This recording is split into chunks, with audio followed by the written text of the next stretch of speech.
안녕하세요. 진학성 선수입니다.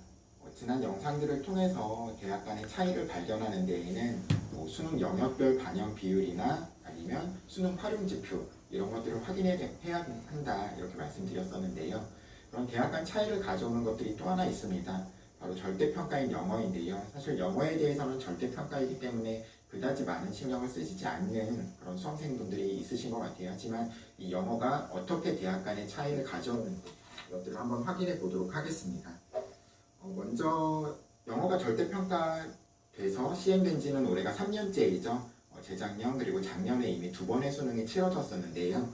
두 번의 수능은 절대평가라는 점에 있어서는 동일했지만 그 결과는 사실은 조금 차이가 있었습니다. 시행 첫 해인 2018학년도에는 1등급인 학생의 비율이 10%, 그리고 2등급인 학생의 비율이 19.65%, 3등급인 학생의 비율이 25.43%로서 3등급 이상을 성취한 학생의 비율이 전체 학생의 한 55% 정도를 차지했었습니다. 그러니까 수능 영어를 치른 학생들 중에서 절반 이상이 3등급 이상을 성취했다라는 거죠. 그래서 그런지 학생들이 조금 그 다음 연도에는 영어에 대한 공부 시간 같은 것들을 좀 줄였지 않았나 이런 생각 같은 것들이 들어요.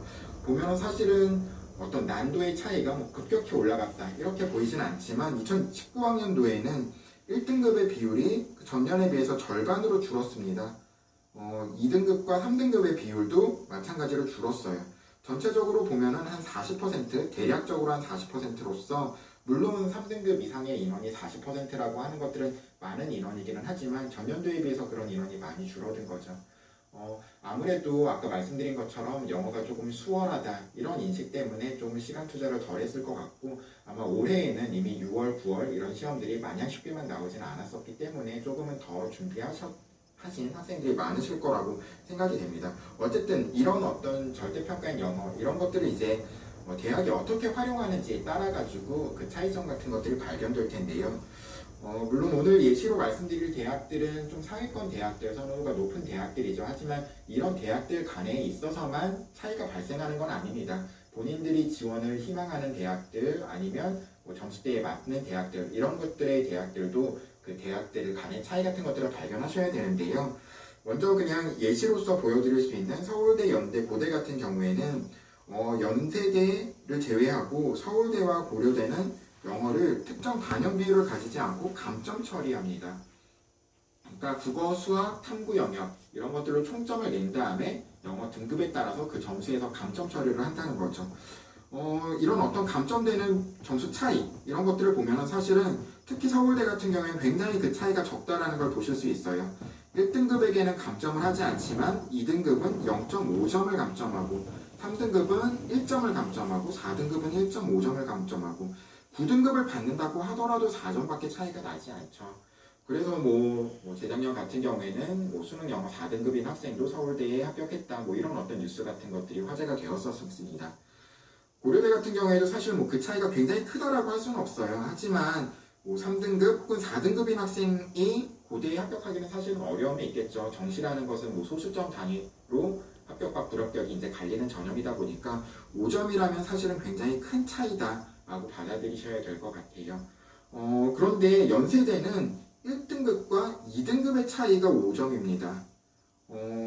그러니까 사실상 연세대 같은 경우에는 영어가 2등급이라면 합격을 바라보면서 지원하기가 어렵다라는 거죠. 실제로 2등급인 학생이 합격하는 케이스가 거의 없어요. 물론 수학을 굉장히 잘 본다든지 국어를 굉장히 잘 본다든지 다른 학생들에 비해서 그런 학생들이 영어를 2등급 맞았다라고 한다 그러면 5점의 차이는 별게 아니겠죠. 하지만 연세대를 지원하려고 하는 학생들 같은 경우에는 국어든 수학이든 탐구든 특별히 못 본 친구들은 별로 없을 거거든요. 그렇기 때문에 이런 5점의 차이는 굉장히 좀 중요한 큰 차이를 가진다라는 점을 기억하시면 좋을 것 같아요. 그래서 만약에 연고대, 서울대 이런 데를 지원하려고 하는 친구들 같은 경우에는 수능 영어 1등급을 받는 비율이 많겠지만 만약에 2등급을 받았다라고 하는 경우에는 연대보다는 고대를 지원하는 것들이 좋을 거고 만약에 1등급을 받았다. 연대를 지원해도 좋고 고대를 지원해도 좋지만 고대 같은 경우에는 2등급과의 3등급과의 차이가 그렇게 크지 않기 때문에 차이를 좀 더 벌릴 수 있는 연세대를 지원하는 것들이 더 유리할 수 있다. 이런 점을 생각해 보실 수 있습니다. 물론 종합적으로 국어와 수학, 영어, 탐구 이런 과목들을 전체적으로 점수를 대학별 환산 점수를 내서 다시 한번 판단하셔야 되는 거겠지만 기본적으로는 약간 그런 식의 전략을 가질 수 있다라는 점을 생각하시면 좋을 것 같고요. 뭐 서강대나 성균관대, 한양대와 같은 라인의 대학들은 앞에서처럼 이렇게 극명한 차이를 보이지는 않아요. 하지만 서강대 같은 경우에는 1등급부터 9등급까지 등급별로 마이너스 1점씩의 차이만 가지고 있기 때문에 그 등급 간의 점수 차이가 가장 작다 이렇게 보실 수가 있고, 인문계열이든 자연계열이든 한양대 같은 경우에 가장 그 점수 차이가 크다 라는 식으로 받아들일 수가 있어요. 이처럼 어떤 영어의 등급 간 점수 차이, 그리고 어떻게 활용하는지에 따라 가지고 지원할 수 있는 대학, 그리고 합격을 조금 더 바라볼 수 있는 대학이 달라질 수 있다는 점을 기억하시면 좋을 것 같아요. 그런데 이런 오늘 이번 연도 같은 경우에는 오늘 말씀드린 이 영어 등급별 점수 차이를 전년도와 다르게 가져가는 대학들이 있습니다. 여기 보이는 뭐 이화여대, 중대뿐만이 아니라 다른 대학들도 있겠지만 조금 대표적인 대학을 가져왔는데요.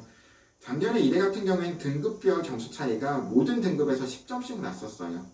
그런데 올해는 1등급과 2등급의 공간에서만 그 차이를 5점으로 줄였습니다. 그러니까 2등급인 학생들도 우리 대학에 지원해라, 약간 이런 메시지 같은 것들을 주는 거라고 생각할 수 있겠죠. 반면에 중대 같은 경우에는 전년도에는 1등급과 2등급의 차이는 뭐 0.5점, 2등급과 3등급의 차이는 뭐 1점 이 정도에 불과했지만 올해는 1등급과 2등급의 차이를 5점, 2등급과 3등급의 차이를 7점 이런 식으로 점수 차이를 더 크게 주었습니다.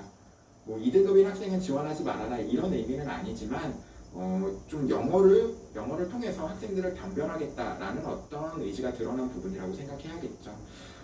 이처럼 전년도와 영어의 반영 방법이 바뀐 대학들, 이런 대학들 같은 경우에는 전년도 입시 결과 대학들이 적극적으로 발표하고 있죠. 전년도에 뭐 어떤 학과, 어떤 모집 단위의 평균 합격자의 평균 성적은 어떤지 이런 것들을 발표하고 있는데, 이런 것들을 활용하는 데 있어서 이런 변경 방식, 이런 것들을 고려해서 그런 것들을 해석해야 된다, 이런 점을 말씀드리고 싶습니다. 오늘은 영어 절대평가에 대한 이야기들을 가지고 왔는데요. 다음 시간에는 뭐 수능 아마 보기 마지막 전주에 어떤 방송이 나갈 것 같아요. 그 부분 어떤 수능을 대비하는 데 있어서, 수능 시험을 치르는 데 있어서 유의해야 될 것이 어떤 것들인지 한번 알아보도록 할 테니까 다음 시간도 많이 찾아봐 주시면 감사하겠습니다. 그럼 오늘은 이것으로 마치겠습니다. 감사합니다. 안녕.